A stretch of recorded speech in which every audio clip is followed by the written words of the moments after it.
Assalamualaikum warahmatullahi wabarakatuh. Perkenalkan, nama saya Muhammad Yusuf. Saya mahasiswa jurusan Sosiologi, Fakultas Ilmu Sosial dan Ilmu Politik, Universitas Sriwijaya, tahun angkatan 2018. Saya akan menjelaskan apa itu pemetaan sosial komunitas dan mengapa kita harus memperlibatkan masyarakat di dalam prosesnya.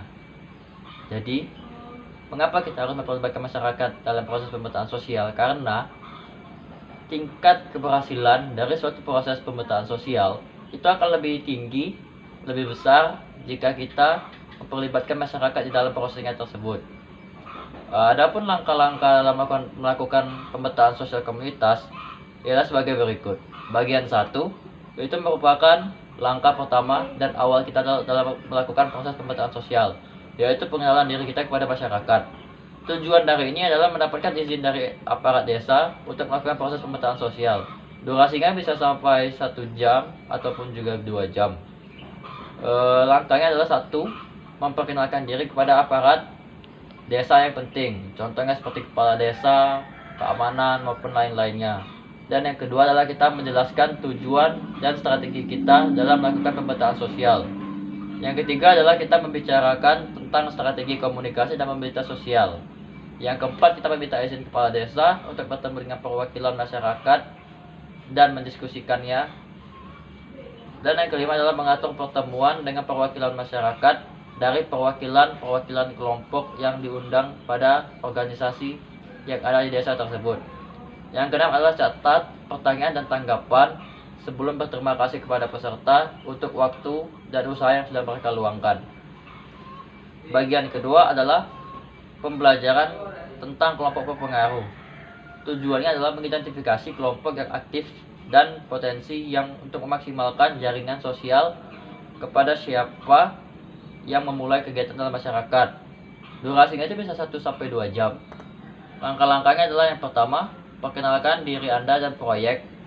Tahap ini merupakan tahap yang paling menarik di pemetaan sosial. Jadi, walaupun kita sudah menjelaskannya, tapi kita harus menjelaskannya ulang. Untuk yang kedua adalah kita meminta peserta untuk membuat daftar aktif mereka di desa tersebut. Yang ketiga adalah jelaskan kepada kelompok masyarakat tersebut bahwa kita akan melakukan proses pemetaan sosial untuk menggambarkan dan membandingkan kelompok yang terdaftar. Setelah daftar kelompok sudah terkumpul, kita akan menjelaskan bagaimana cara kita untuk menggambarkan dan membandingkan kelompok-kelompok yang terdaftar tersebut. Dan yang terakhir adalah ucapkan terima kasih untuk partisipasi mereka, lalu tanyakan apakah mereka memiliki pertanyaan atau tidak.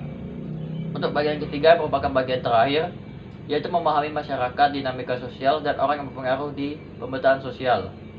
Tujuannya adalah untuk menjelajahi bagaimana masyarakat mengatur sendiri secara sosial dengan bantuan peta masyarakat.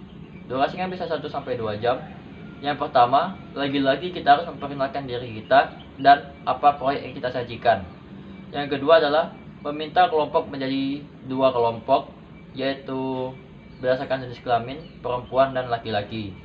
Yang ketiga, setelah kelompok telah menyelesaikan peta, kita mengambil peta dari setiap kelompok dan mendorong para peserta tersebut untuk mendiskusikan peta tersebut. Yang keempat adalah kita berterima kasih kepada semua orang dan meminta penilaian mereka, apakah mereka menyukai atau tidak menyukai dari proses pemetaan sosial yang kita jalani. Sekian apa yang bisa saya jelaskan tentang pemetaan sosial komunitas dan mengapa masyarakat harus terlibat dalam proses tersebut. Wassalamualaikum warahmatullahi wabarakatuh.